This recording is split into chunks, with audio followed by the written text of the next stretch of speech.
Ladies and gentlemen, welcome back to Warrior Code International, Glory 104. Let me give you my predictions. The fights are about to take place tomorrow, so let's go.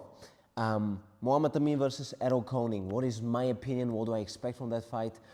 Errol Koning is a very, very aggressive fighter, walks forward, puts a lot of pressure on his opponents in the first round. He's got a very powerful left mid kick. He's got a very, very solid right low kick, jumping scissor knees. In addition to that, he's a good counter puncher. When he walks backwards, he's got a solid left hook as a counter punch. But in general, Errol Koning is way more dangerous when he's walking forward than when he's walking backwards. So he needs to fight walking forward. But what I've seen from Errol Koning in Sergej against Florian Ivanovic, and also what I've seen from him in his Glory debut, is that he tends to slow down somewhere in the second and third rounds. So in the middle of the second round, he tends to slow down a little bit, and I think that's gonna cost him a lot against Muhammad Amin, because although Errol has got very hard punches, very hard kicks, although he's a big guy, 1 meter 91 centimeters tall, big heavyweight, heavy guy, hard hitter, hard puncher, hard kicker, I think that the fact that he slows down in the second round, somewhere in the middle, is gonna play a big part in this fight. I believe that Muhammad Amin will put pressure on him. Muhammad Amin will be throwing the left straight, right straight. Muhammad Amin will be throwing the right calf kicks, the right high kicks. And I believe that eventually Muhammad Amin will hurt Errol, probably with a calf kick, probably with a high kick. My personal opinion, with a calf kick. But I think that Muhammad will hurt Errol, and using his conditioning, he might finish him. And that's no disrespect towards Errol, who is a very, very solid fighter with a big fighter's heart. I remember when he fought against Florian Ivanovic, his leg got badly injured in the first round, but he kept on fighting. He did not give up until the very last second of the fight. He kept on fighting, showed a lot of character, so big respect for Errol, but I just think that Muhammad Amin is significantly younger. I believe that Muhammad Amin has got the better conditioning, and I believe that Muhammad Amin, by throwing the left straight, right straight, by putting pressure, by throwing the calf kicks, the left hook, because Muhammad Amin does possess a very, very solid left hook, I believe that Muhammad will eventually hurt him when he's tired, and from that point on, he will finish him. So that's my opinion, no disrespect, just an opinion. Then the second fight, Bahram Rajabzadeh versus Ibanez, the Spanish fighter Ibanez versus Bahram Rajabzadeh, the Albanian warrior. I think that this will be, I don't want to say a mismatch because that's disrespectful, but I believe that Rajabzadeh will insert his will and completely dominate. I believe that Rajabzadeh is the most entertaining fighter to watch in Glory. He throws plenty of strikes, he's constantly active, so he's a high volume fighter, a lot of front kicks, deep kicks, low kicks, high kicks, jabs, hooks, left hook, right hook, especially that left hook is very, very solid. So he's always putting pressure. He's not afraid of getting hit. He gets hit way less now in comparison to in the past. So he is improving as a fighter. His defense is solid. The guard is tight. He's no longer that Opacic who he was in the beginning of his Glory career, when he would get hit a lot, but also hit back and just get hit, hit back, get hit, hit back. No, he's way more composed, way more technical, way more patient, but still a high volume fighter. And Ibanez, I saw his fight against Eyüp Buras, and Ibanez is tall. He's got a very, very solid left knee. When you try to get in the pocket, he always comes with that left knee to your face. He's got some good check counter hooks. So when you try to get in the pocket, he counters with the left hook, with the right hook. But apart from that, I don't really think that Ibanez has the same intensity, the same ability to throw as much volume as Rajabzadeh, the same aggressive style. So I think that Rajabzadeh will put a lot of pressure, a lot of controlled pressure on Ibanez, and he will dominate the fight. I don't know if it will be a finish or whether it will be a finish, but I'm pretty sure that Rajabzadeh will get the victory. So my prediction, Rajabzadeh gets the victory. Next fight, let me check because there are so many. Miguel Trindade versus Bobo Sacco. Interesting matchup. Sako has got a Muay Thai background. He's tall, 1 meter 82 centimeters, which is quite tall for a featherweight. He's a southpaw, keeps his distance very well, good distance management, good jab, good left straight, throws a lot of kicks because of his Muay Thai background. But I think I saw his fight against Jan Kaffa, and Jan Kaffa did have some success with the low kicks. And I believe that Trindade possesses very, very powerful low kicks. The right low kick by Trindade is absolutely deadly. So I believe that Trindade will insert his will by throwing a lot of leg kicks, maybe calf kicks. I expect just normal low kicks. Trindade will be the more explosive fighter, the more versatile fighter. I think it's an interesting matchup because Bobo is a little bit taller. He's 1 meter 82 centimeters tall. Trindade is about 180, so it's not a huge difference, but Sako uses his reach very well. He's got very good distance management, but still I feel that Trindade is just too explosive, too technical, too fast, has got too high fight IQ. A competitive matchup, but I think that Trindade will get the upper hand. I think that Trindade will get the victory. I think that his low kicks will accumulate. They will take a toll on Bobo Sako, and I think that Trindade will eventually, I don't know if he will finish the fight, but I think he will get the decision victory. So my prediction is a decision victory for Miguel Trindade. Then we go to Sofian Laïdouni versus Nabil Khachab. I think that will be an interesting matchup. It's a rematch. They fought, let me think, in 2023. Yeah, 2023. They fought in March. So that's more than 2.5 years ago. That was Nabil's first or second fight in glory. Correct me if I'm wrong. Maybe his first one. Please correct me. Tell me in the comments what the case is.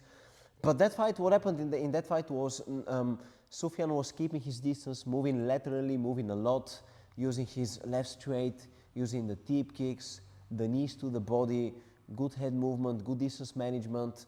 It was a beautiful performance by Sofian Laïdouni, who is a very, very technical boxer, who manages the distance very well, who moves very well, very solid footwork. And Nabil did put a lot of pressure. He did have some success in that fight. But it was a competitive fight, but you know, looking back at it, I do agree with the decision. I think that Sofian won that fight. But anyways, that happened a long time ago. Both of them have fought many times since then. I think that Nabil will put the pressure. Nabil will try to throw the right overhand, the right uppercut, the body shots, combine body, head, low kicks. Because, you know, Nabil goes in the pocket and goes 1, 2, 3, 4, throwing heavy shots at your body, but also at your head. The right low kick is very powerful. Obviously, Nabil is a very, very heavy guy, so a low kick from him could be very, very painful, dangerous, dreadful. But my expectation on the fight is that Nabil will walk forward, will try to get in the pocket, throw the right overhand, the right uppercut, the low kicks, the body shots, while Sofian Laïdouni will try to keep the distance, will move pretty much just like the first fight. I still think that Sofian will get the victory. I believe that Sofian has improved as a fighter. I believe that he's better than what he used to be. I believe that he will make use of his reach, and I think Sofian will get the victory. I believe it will be a decision, a hard-fought decision, because there is no, when you fight against Nabil, it's never easy. He's always in your face, always putting pressure, so there is no way to have an easy fight against Nabil. But I think Sofian will get the victory. I think it will be, a decision victory, a hard-fought decision victory. Miloš Cvjetićanin versus Nechita. Very interesting matchup because Nechita is a very small heavyweight. He's about, I would say, 1 meter 80 centimeters tall, maximum. I actually think even less than that, to be honest. He's a heavy hitter, throws very solid overhands, so the left overhand, the right overhand. He puts a lot of power in his punches. You can actually hear the punches. Also, he works very well on the body. I never see him kick. I almost never see him kick, so He's not really a kicker, he's a heavy puncher, a small guy who is explosive and can knock you out, a lot of power behind the punches. He's facing Miloš Cvjetićanin, who is also one of the most entertaining fighters in the whole company. Very athletic, possesses a deadly high kick, a deadly right high kick, a deadly right overhand, a deadly right uppercut. Very aggressive, but also very technical. Doesn't care if you're way bigger than him or not. Always goes forward, looking for a war, looking for a fight. A very brave man, a very brave fighter. Very entertaining, very athletic. I think that Miloš Cvjetićanin is the more complete fighter. I believe that Miloš possesses more weapons because he's got also solid low kicks, front kicks. It's just Miloš is a very, very complete kickboxer, while Nechita is a boxer, pretty much a boxer who throws heavy shots. And I think that Miloš will have the upper hand. I don't think it will be a finish. I think Miloš will get a decision victory. That's my prediction on that fight. Then we've got Rade Opacic versus Kenna. I think I saw Kenna against Errol Koning, and you know, he's a decent fighter, he is a good fighter, but I don't think that he stands a chance against Rade. I believe that Rade Opacic is an extremely technical fighter, very tall, 2 meters tall, so a huge heavyweight, possesses a very good jab, very good front kicks, deep kicks, low kicks. I mean, the way he finished Janko with these calf kicks, nobody does that to Janko. Nobody destroys Janko's legs like that. So Opacic possesses very beautiful calf kicks, very beautiful low kicks, very beautiful high kicks. He distracts you. He throws the calf kicks, you get busy, you get worried about the calf kicks, then there is a right high kick to your face coming. So I think Rade Opacic is one of the most complete heavyweights in glory. I truly believe that he might be a champion in the future. He does have the potential, so I have a lot of respect for him as a fighter, also as a person, of course. We did one interview once, very, very cool guy. But I think Opacic is just way more complete, way more technical, has got way more experience, because Kenna, Kenna has got only 9 fights, I believe, correct me if I'm wrong. He does not have that experience. While Rade Opacic, he has fought at one championship, at Senshi, now at Glory. You know, he's been there, he's done that. At Infusion, he's also competed. You know, he's a very experienced fighter. He's not that old, only 28, but still very experienced. I think that Rade is just too complete. I think that Rade has too many weapons, too many ways of winning the fight. So my personal opinion is that Rade Opacic will get the victory in that fight. It wouldn't surprise me if it's a finish, but it could also very much be a dominant decision victory for Rade Opacic. Then we've got Hammouche and Braun.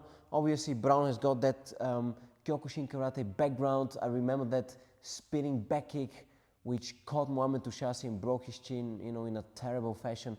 Braun is a solid kickboxer. He did also very well against the champion Donovan Wisse. They had a competitive fight. Obviously, Donovan did win the fight. It was clear that Donovan won. But Sergej Braun is a technical kickboxer, a solid fighter. Hammouche is an entertaining fighter to watch. He's also very technical, very composed, very technical. I love the left hook which he throws, very powerful. I remember his fight against his Bosnian opponent. Right now I cannot think about the name, but it was probably the craziest fight I've ever seen, with the knockdowns and just standing up and keeping on, fighting. You know, it was an insane fight. This one will be competitive. I think, although I very much like Hammouche, although I think he is a technical kickboxer. He's got a very, very good left hook, and you know, many people don't know that, but Hammouche has got a company with about 500 people working for him. So he employs about 500 people. He's a businessman. In Dutch they say ondernemer, but I cannot come up with the word at the moment. He's an entrepreneur. He employs about 500 people. He's financially secure. He does not need to fight, but still he loves to step in the ring. He enjoys fighting, and he's a very high-level kickboxer. He's a very complete fighter. He trains under the guidance of Coach Said El Badawi, who is one of the leading kickboxing coaches in the world.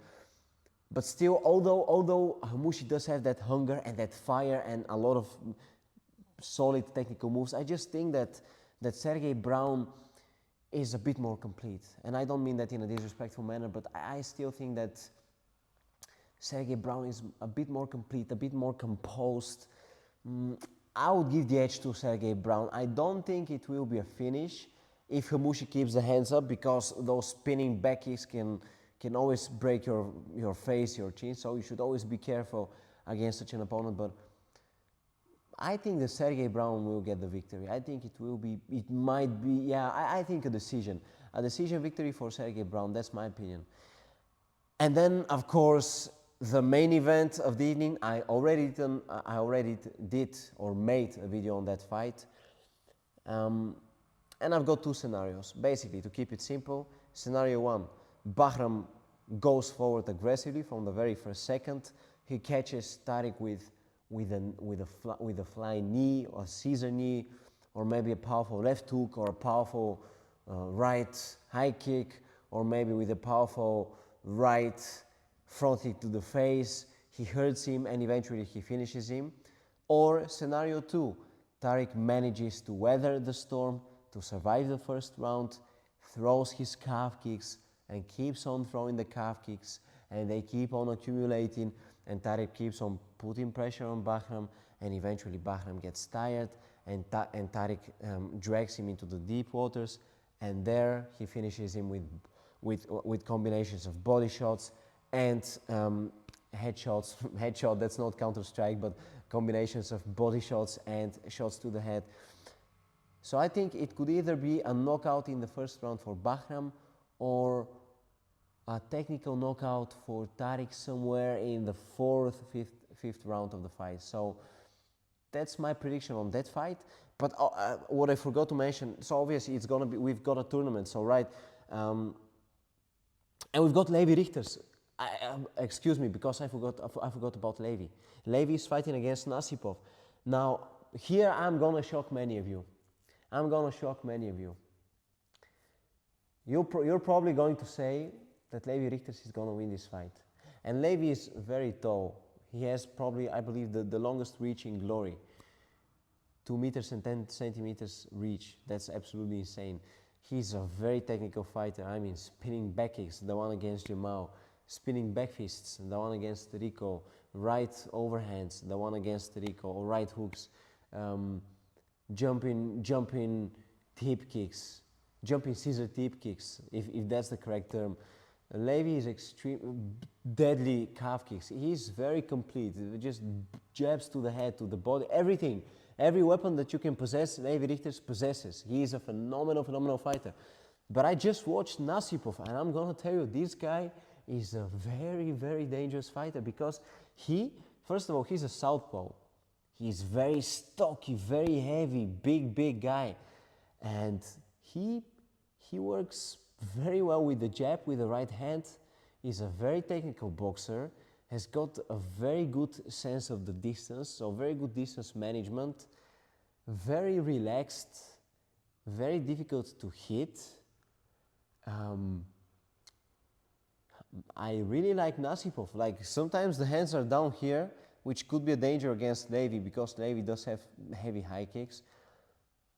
But he's a southpaw, and the calf kicks by Levi, the right calf kick by Levi, kind of gets useless because of Nasipov being a southpaw, because of Nasipov's back leg being too far from Levi. So I think that's a very interesting matchup, and honestly, I think that a person like Nasipov, who can box very well, can make it difficult for Levi, because Levi did struggle against Jamal, and Jamal is a very technical boxer, but Jamal is orthodox, and Nasipov is a very good boxer who is also southpaw.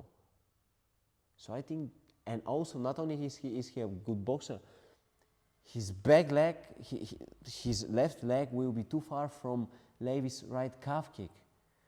So I think this is a very difficult matchup for Levi Rigters.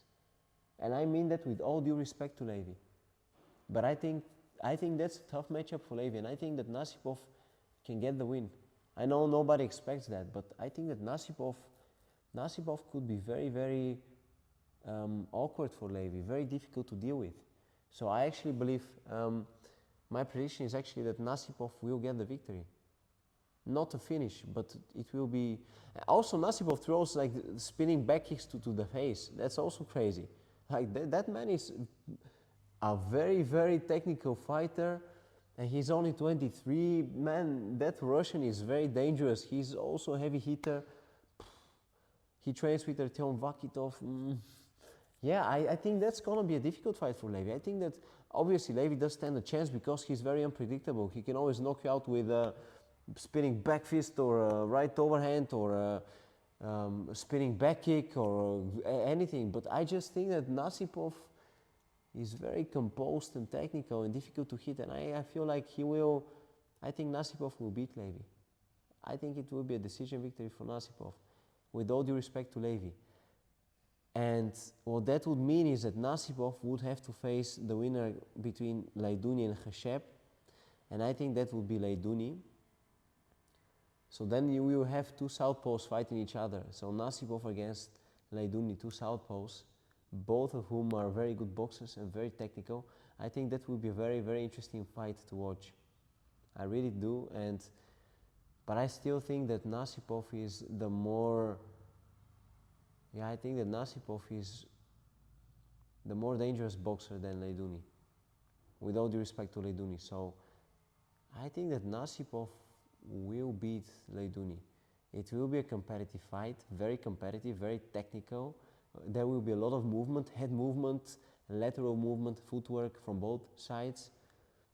It will be a competitive matchup, but I think that Nasipov is going to get the victory.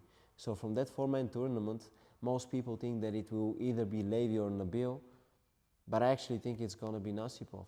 And I mean that with all due respect, because I truly respect every single fighter who competes out there, who steps in the ring, you know, but I'm just giving you my opinion, my prediction based on my observations. So that's what I think about these fights. Let me know in the comments what you guys think. Give me your opinions, your predictions. If I'm wrong, correct me. If I'm right, whatever. So yeah, follow Warrior Code International. A big night tomorrow for Glory Kickboxing. Interesting fights. I'm very, very willing to watch. So let's see what happens. Follow Warrior Code International. Subscribe to the channel. As you know, I need your support. Every single one of you matters so much to me. So let's go, guys. I need your support. Warrior Code International. Let's go. Oos.